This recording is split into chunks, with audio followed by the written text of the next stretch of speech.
This 100% natural soap, cold process, was a blend that was kind of an accident this year. I had some essential oils that I needed to use up, so I started researching some different blend ideas and went ahead and took a little leap of faith and tried this one, and I absolutely love it. It doesn't sound like something that would really go together, but it smells so incredibly good.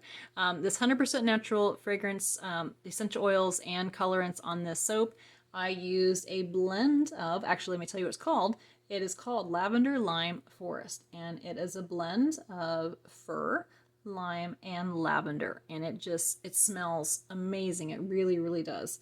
I did do some drop swirls and a little bit of hanger swirls in here.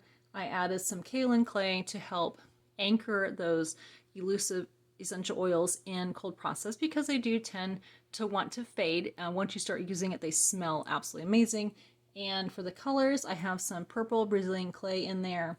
I added some French green clay in there for that part. So fun little hanger swirls and an amazing smelling soap.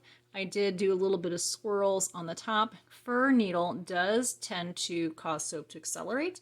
So this is why I did not get the colors all the way in there, and then did have a little bit of texture on top. So let's go ahead and cut over to me making the soap. Oh, and this is, if I didn't say this already, this is wrapped in biodegradable shrink wrap and ready to go.